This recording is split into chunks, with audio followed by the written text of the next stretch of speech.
정치권에서는 연일 이재명 대표의 사법 리스크 등을 둘러싸고 공방이 오가고 있습니다. 먼저 국민의힘은 더불어민주당이 추진 중인 검사 탄핵 등을 거론하면서 화풀이식 탄핵쇼라고 비판했는데요. 국회 취재기자 연결합니다. 이다은 기자. 네, 국민의힘은 연일 더불어민주당 이재명 대표의 사법 리스크를 파고들고 있습니다. 한동훈 대표는 오늘 아침 회의에서 최근 민주당이 공직선거법상 허위사실 공표죄를 삭제하는 내용 등의 법안을 발의한 것을 강하게 비판했습니다. 한 대표는 사법 시스템을 망가뜨려서라도 이재명 대표를 구하겠다는 일종의 아부성 법안이라고 지적했습니다. 추경호 원내대표는 이재명 대표 부부의 공직선거법 1심 판결이 모두 유죄로 나오자 거대 야당의 화풀이식 묻지마 탄핵쇼가 시작됐다고 말했습니다. 추 원내대표는 민주당의 이창수 서울중앙지검장 등 검사 탄핵과 김용현 국방부 장관 탄핵 방침 등을 거론하며 결국 이 대표 방탄을 위해 시간을 끌겠다는 속셈이라고 주장했습니다. 이런 가운데 한동훈 대표는 충북 청주를 찾아 당원 교육에서 특강을 하는 등 외연 확장에 나섰습니다. 최근 개파 간 갈등을 노출하고 있는 당원 게시판 문제와 관련해선 철저히 수사되고 진실이 드러날 것이라고 원론적인 입장을 밝혔습니다. 한 대표는 관련 의혹에 일일이 대응하지 않는 이유를 설명하면서 오히려 이재명 대표의 사법 리스크를 부각하기도 했습니다. 관련 발언 들어보시죠. 이재명 대표 선고 그리고 민생 사안들 많은 굉장히 중요한 시기에 제가 꼼꼼히 대응하지 않는 이유는 그렇게 돼서 다른 이슈들을 덮거나 그런 거 적절하지 않다라는 당대표로서의 판단이다. 반면 민주당은 야당 대표 죽이기를 멈추고 해병대원 순직 사건 국정조사와 김건희 여사 특검법을 수용하려면 맞서고 있습니다. 이 내용도 전해주시죠. 민주당은 윤석열 정권이 국기문란을 덮기 위해서 야당 대표 죽이기에 몰두하고 있다고 맹비난을 이어가고 있습니다.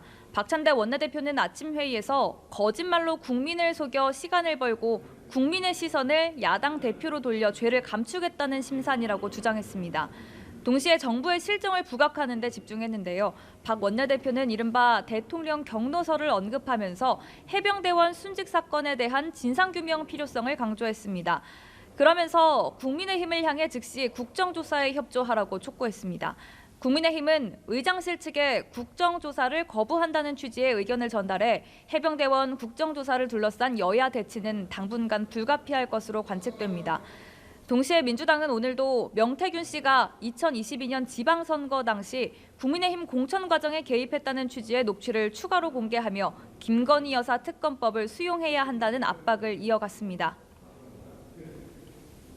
윤석열 대통령이 특검 거부권 행사 시기를 저울질하고 있다고 합니다.